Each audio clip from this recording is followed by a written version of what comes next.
Welcome to the Good Friend Zone. For those who have not joined any of our lives yet or even been on our page yet, we celebrate friendships, we encourage friendships, we believe in friendships. You know, the good book says there's a friend that sticks closer to a brother. And it's something that seems not very important to certain people, but it is super important, you know, to have people in your corner, to have friends. And I see Effa here now. Thank you so much. Thank you for your time. I know you guys are busy. Before I jump into the one that is personal, that cuts my heart, you know, let's start with, finding friends at work. A lot of people go to work and say things like, you know what, I want to keep it professional. I don't want to mess up friendship, mess up my work with friendship. I don't want to have any issues. Granted, your kind of work is different. You know, it's a different kind of work. It's still tasking. You guys started working together. Was the men's club your first set together? I think so. No? It wasn't. No. So, fun fact. I met Daniel in 2017. Oh, yeah. I remember that. Yes. So, I think it was an Iroko project or something. Yeah. We didn't have any scenes together. Yeah, right. Him, and he gave me a ride home. Was a really cool chap. So we started and then. Oh, wow. Yeah. Okay, but of them, because I didn't hear of you till 2019. So he didn't rate me very much, but it's fine.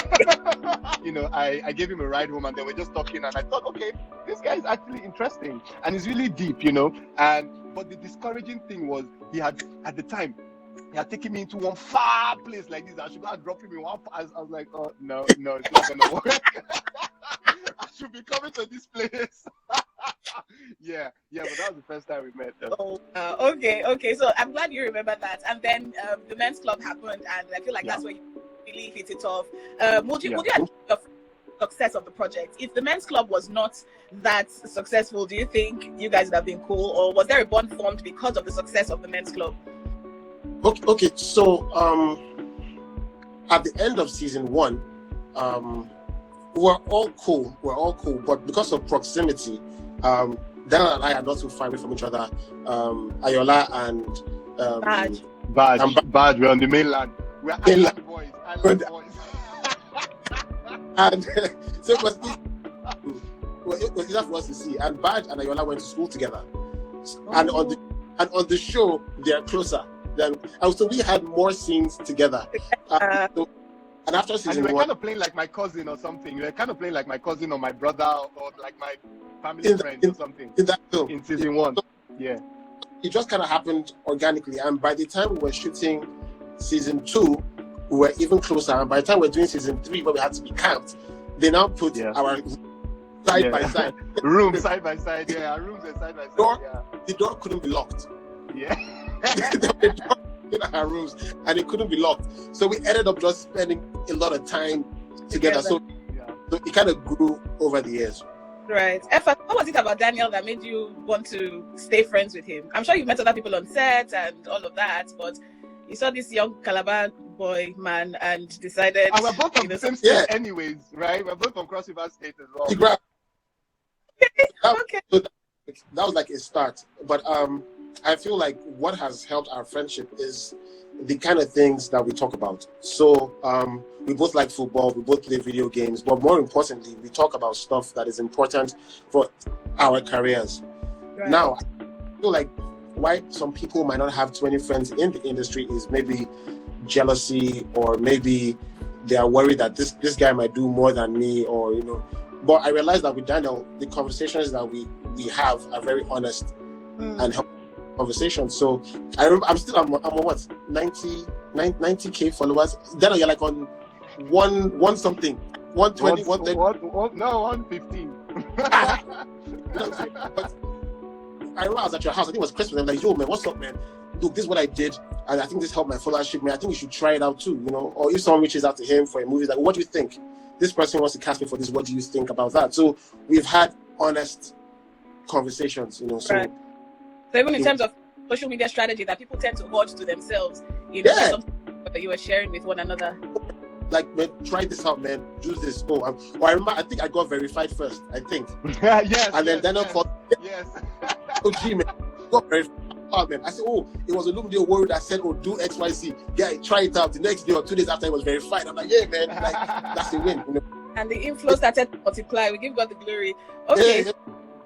And I think also, if I might chip in here, I think also it helps that we are both young in the industry and we're doing well together in the industry, and we kind of look alike, fine boys, well built, so it's kind of like now. We kind of like vibe, and the thing is, how the Bible says iron sharpeneth iron. So you look out for someone who will sharpen you. You look out for someone who you can have healthy competition with, so that's how it works for me. I look out for people in the industry that I can collaborate with, and in terms of like, we can match ideas, we can sharpen ourselves, we can have healthy competition. We can be like, yo, what project are you working on? Oh, I'm working on this project. Oh, look up, that producer, I'm not work with that guy, or this is the guy to work with, that kind of thing. Yeah, so I think it helps that we kind of like are two peas in the same pod, and yeah, that's something that I think that brings us together. Right. Some people picked up on what you said, we look alike, we're fine boys. And I'm just here like, yeah. Okay, I want to tell the person, yes, you had fine boys. That's yeah. Okay. Etim has pride. Etim, they say you have pride. Do I? Nah. I just know what I have. I mean, I tend to believe that female friendships tend to be deeper. I think because we share so much and we are just we tend to go all in. You know what I mean? In terms of like male friendships, how deep do you guys get? Sometimes it feels very surface. It feels like you're talking about just surface things like football and Football is not soft. Football is deep. People have died because of that game. Wow. Okay. Yeah. But how deep guys get in terms of friendships, and do you think male friendships tend to be just very surface and superficial? Well, I think for guys, right, because of the way we've been raised, toxic masculinity is a hot topic now, but because of the way guys have been raised, I think we form really strong bonds. However, our bonds might not be emotionally deep. So where you see female friends can cry and talk about emotional things and talk about, guys, we just know how we connect, and we connect based on, similar ideologies, similar minds. We think the same things, we love the same things, we connect in terms of like things that we love and things that we do. So you're like, okay, if you like to hang around bars and you drink beer, you drink alcohol, or you like football, or you play soccer like physically, or you play video games, there are certain places you hang around, you meet certain people there, you can bond over these things, so you can bond over a game, you can bond over drinks, you can bond over work, so just when you guys think similarly, you guys have the same ideas, you can form bonds that way. However, what I find interesting about EFA is also that we can be vulnerable to each other, which I find very, and it's quite different. And I think it comes also from the characters that we play in the men's club. Because the truth is, in the men's club, we are almost redefining masculine relationships. It's cutting edge, I tell you. We're redefining masculine. For the first time, you're seeing men being vulnerable to each other. You're seeing men, being themselves. Exactly. Say over women. Being themselves to each other, Older women. Older women, I see. Yes. So now I think that has carried over into our relationship in that, we can be vulnerable with each other, and I found that very interesting about Effa. You tell me things, you say, guy, but watch out for this thing, or watch out for that thing, or and he has my back, you can see from that little proud. Anyways, yeah, so it's just so it's just interesting. It's just interesting that we have connected as guys connect, and even going further than that, we've even connected emotionally, which is rare amongst guys. Yeah. Effa, do you want to add to that? And just in terms of because there's been a lot of what's it called now? It's not stigma, but there's this thing when you see two guys who are close to each other, it becomes are they in a sexual relationship? All of that. How are you guys navigating that? Because you guys spend time together. You are Effa in your house. Daniel is lying about being in your house. You are all of that. Get to that. But how do you navigate that societal stigma to male friendships, and how do you just keep your friendship going? So for starters, I have never been one to necessarily listen to people, for starters, and then second of all, and more importantly, with men, I think it's very different from women, because even in that vulnerability, there are boundaries. You know what I'm saying? And most guys understand what those boundaries are. You know, so for example, with that prank, after lying my ass off, I called him back after, and I was like, "Yo, like, what's going on? Yeah, don't mean to pry, but what's going on?" And I was was a prank. But I go to father say, "Look, if you have issues with Toyosi, don't bring me into it. I'm your guy, but like sort it out because the marriage is not three of us. There's still, you know what I'm saying? So I'm like, I would lie for you, but it's not three of us inside this marriage. It's you. It's different if he comes to meet me. You guys are not on the phone, like you're not there in the room, and he says, "Guy, this is what's going on. I feel sad about X, Y, Z." Then we can have that conversation as friends, but not three of us. So even in that vulnerability, there are still boundaries, and I feel like that's what good friends recognizing those boundaries. Like if I see Daniel crying, and I say, "How far?" and he says, "Don't worry about it," I'll back off. Oh, wow. Okay. But later it's a guy thing. Yeah. How, like really, waiting this up. If he says free, it might be a month later. I'll say, "Guy, come." You know what I'm saying? So it's being on, but also respecting the next man and giving him his space and giving him boundaries. You know what I'm saying? So that's like a give and take. Okay. That's such a guy thing because even with Toyosi, sometimes I ask her like, "Yo, what's up? What's wrong? Are you okay?" And she goes, "Yeah, I'm fine." And then I'm like, "Okay." And like I see that she's not fine. I'm like, "Okay, I'll leave her. I'll come back," because that's a guy thing to do. And she'll be like, "Really? I'll come back to it." You said you were okay. You said you didn't want to talk. Yeah. Okay, so yes, it's different for some women. I am some women. Some women is me. You know, you ask me the first time, I say nothing. Please ask me again, okay? For that, thanks. Okay, but for those who don't understand what we're talking about and this prank that we're referring to, Daniel was on Crack's TV and he was told to prank a friend, and he decided to call Effa. On YouTube. It's on YouTube. We should actually post it on the Good Friend Zone. Tokoni, if you're watching, please let's post it on the Good Friend Zone. So Daniel calls Effa and says, "Effa, was I not with you? Was it yesterday? Was I not watching football house? Toyosi is here. She does not believe me." And Effa did not miss a beat. Effa said, "You woman now." Oh, we thought I'm just when I was like, wow, you know. And Effa went on. He was describing it. Then he was now calling me. He said, "Toyosi, sweetie, please talk to me." So two things crossed my mind. It was one of two things. It was either Daniel was stepping out, or Daniel had a surprise plan for you.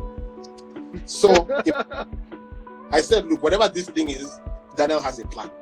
And for him to have just follow the plan. But as I told you, the weird thing is this. Toyosi, if you had called me and you had said, "I was at your house last night," Daniel doesn't want to believe me, I would say the exact same thing. Yes. I would say the exact same thing. And then later on, I would call you and say, "You're supposed to be my guy." No. You call who? Wait. You call who? I'll call Toyosi later, not you, my brother. You have become... No, that's not...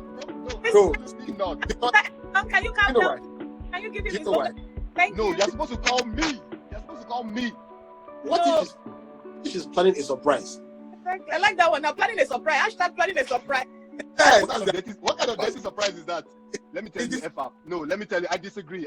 Me, this is how I play it. And it's a bro code thing. I'm the anchor of this show. Can I? Sorry.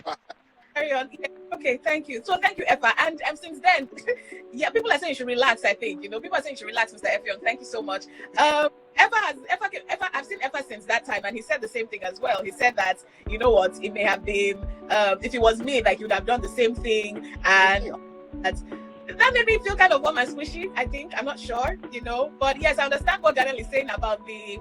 I understand the comments are cracking me up. Effa doesn't want to join together. Are you sure? Well, I'll be like surprise. Oh Lord, this is so funny. But yes, okay. So let me give Daniel a minute to respond to that. Daniel, you think it is that there's a bro code and Effa does not? Yeah, I really do think so. Owe me anything. Oludara thinks it's what. Oludara thinks Effa is washing me. No what? So this is what I would do.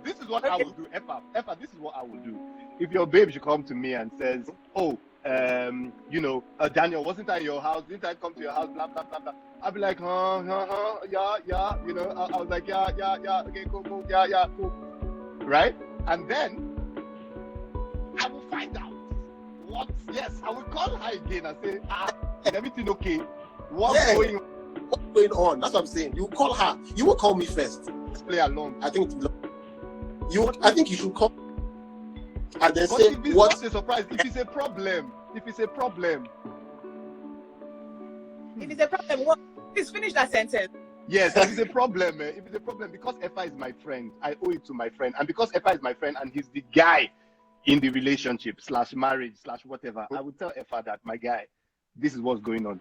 In my opinion, if Effa is my friend, Effa is my friend. Though, the other girl is not. The Effa's babe is not my friend. Effa is my friend. I'll call Effa and tell Effa. But also, I feel like the fact that she has let's say Toyosi has roped me into this thing. I think owe it to Toyosi as your partner. Okay, Toyosi, you are stepping out and I don't like it. You know what? You need to go and report yourself. Or fix it. Or sort. And if she doesn't, you might never see me or hear from me again. Bro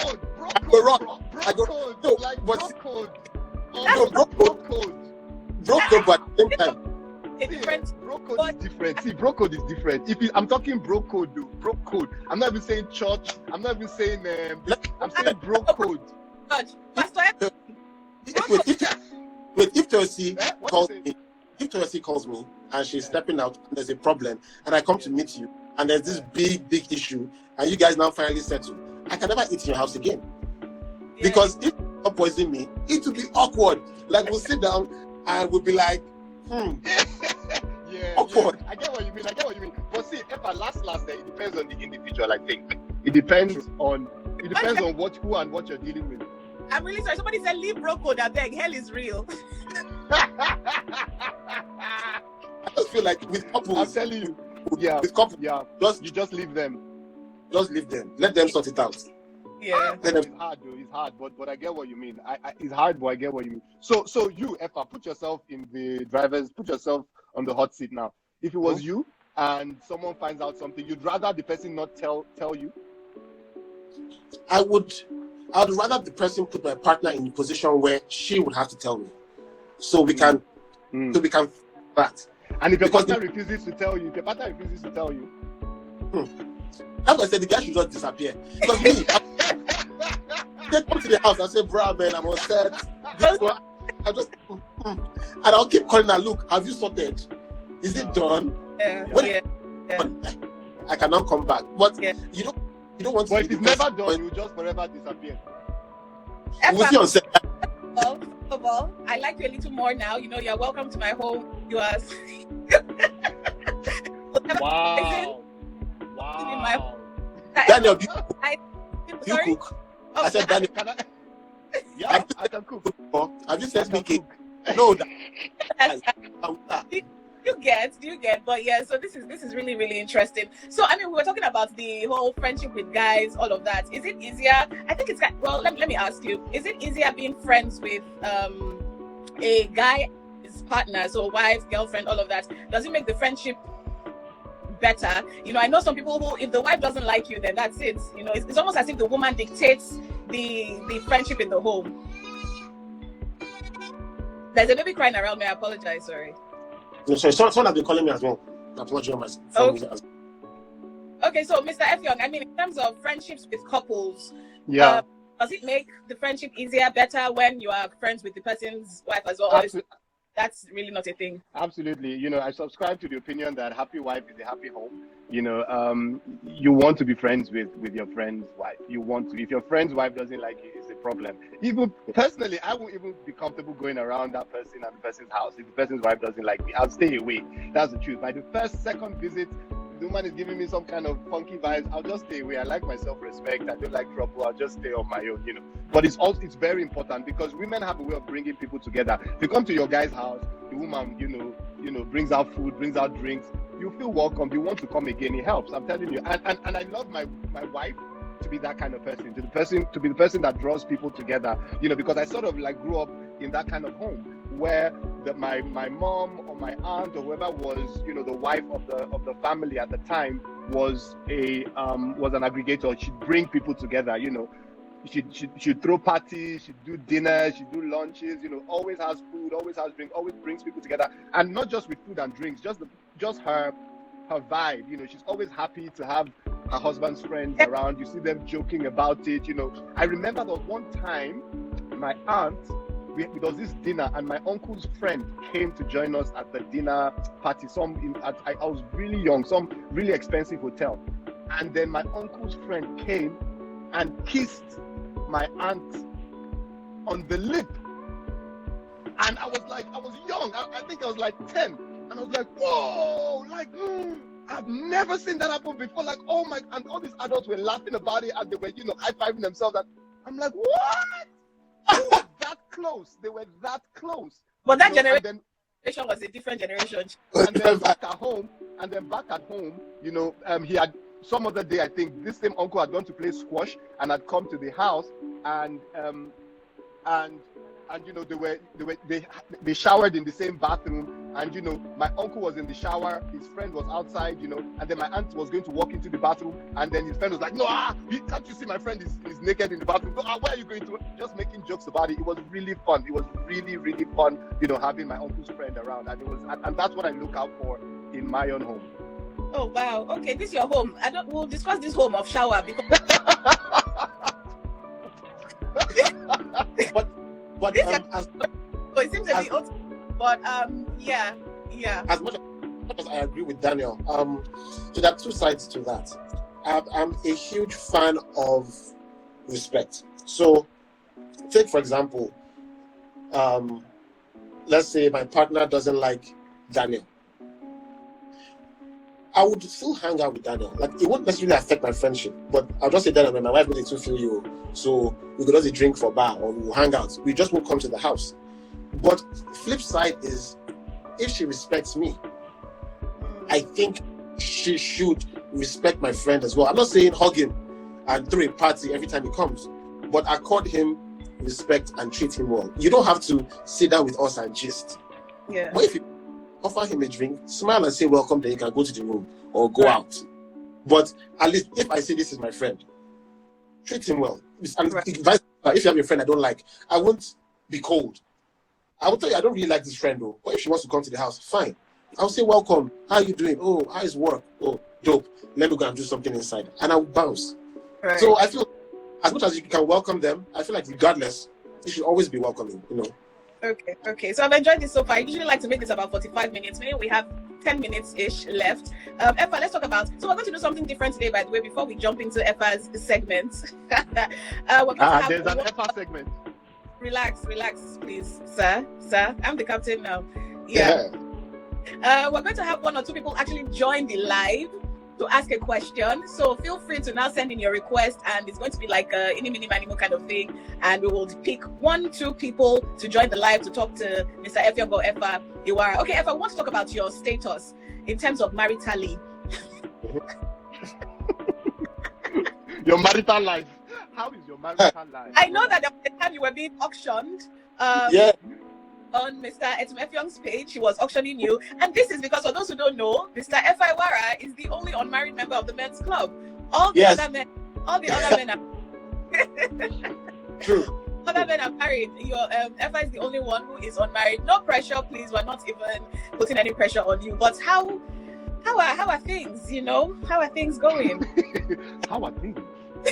To be fair. It's been tough. Are you anti-marriage? Is it something you're not interested in? I was anti-marriage for the longest time. But I do believe in marriage now. And I am talking to someone. Yeah. What do you mean by talking to? Explain what you are talking to. So what does it mean talking to? Can we mute him? It's like football, like a football signing. I'm in talks. To sign a new striker. You're about to sign a new striker. But for me, it's not even. I'm not in a hurry. I'm not in a hurry, and I'm just taking things as they come. But yeah, I'm talking to someone. Okay. So we did your fellow other castmates, I know you guys created this bond, you even have the WhatsApp group, all of that. Did all of them married kind of affect your mindset? That was the No, far from it. When I met Daniel, you're married already now. No, I was very married. No, I mean, it was very serious. Yeah. Ayola recently got married. Bachi recently got married. So no, far from it. Okay. Far from it. It has nothing to do with them being married. Yeah. This is all the time we have. Thank you guys so much. Thank you to everyone. Someone said you are trouble. Thank you to everyone who joined in for the question. Everyone.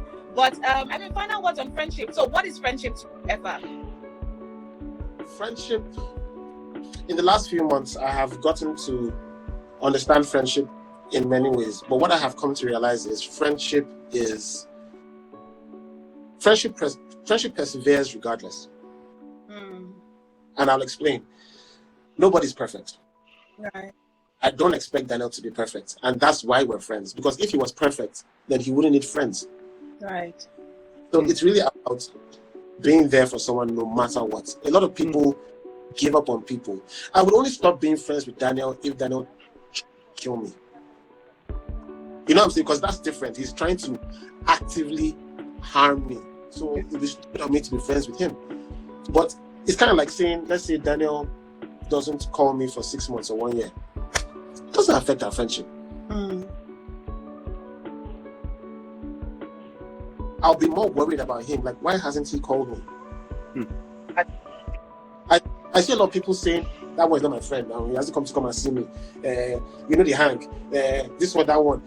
He just bought a new car and he never carried me for the car. Baba, go hustle, do your own. Yeah. He's not perfect. He has stuff that's going on. So you be a friend to him. Instead of hating on him, reach out and say, yeah, now for you, where you did. That's true friendship. Don't chastise. Don't judge. You're not judge. Yeah, like just be vulnerable. If I'm not happy about something, I'll say it. Doesn't mean we'll stop being friends. We can have fights. It's allowed. We can have arguments. But does that stop us from being friends? No. So for me, friendship is love and be vulnerable regardless. Thank you, Effa. Mr. Effiong, few words, please. What? I'm a man of few words. You know that, baby. Anyways, friendship for me, friendship is about respect. Friendship is about commitment. Friendship is about sacrifice. So mutual respect, mutual commitment, mutual sacrifice. And as long as whoever you call your friend, you're both working together to achieve something, that's an environment for the friendship to grow. There's a goal. There's something you both are working together to achieve. Once you lose that element of your friendship, once there's nothing you guys are working together to achieve, then it becomes problematic. Then you guys will wear out yourselves. One person will be a bore, one person will be like a burden. But the moment as long as you can identify things that you have in common with someone and you guys are willing to work together to achieve and help grow, then you guys are in a great place. And to foster that friendship, to help to build it, remember commitment, remember sacrifice, and remember mutual respect. Very important. Okay, thank you so much. This was fun. Yes, this was one of the funnest we've had, to be honest. So thank you for your time. To everyone who is just finding out about the Good Friend Zone because of these two men, we are a community of friends. We encourage friendships. We believe in genuine friendships. Mr. Effa has his hand up. Yes, sir. Please. Why did you call me? Why did I call you? But to set this up, someone now sending me from the handle. Manager. That's the community manager. Yeah. No, dear. Until Daniel said this for I said, that's okay. Let's respond to it. I delegate. In life, I have to delegate. Babe, that's the power. You see, right there is the power of friendship. That's why we're talking about this. Imagine if you weren't friends. You take longer to reach out to him. You take longer to get that door open. Because friendship can achieve a lot of things. Saving this live, and it's going to be on the Good Friend Zone page. Please send it to your friends, to everyone that has joined. Once again, thank you, Mr. Effiong, and thank you, Mr. Iwara. I truly appreciate your time. God bless you. And God bless everyone for watching and being a part of our community. See you soon. And please feel free to recommend friends. Who would you like to see? Let us know, okay? Who would you like to see together? We've had Stella Damasos and Kate Henshaw. We will see you next time. God bless you. Bye. Peace out.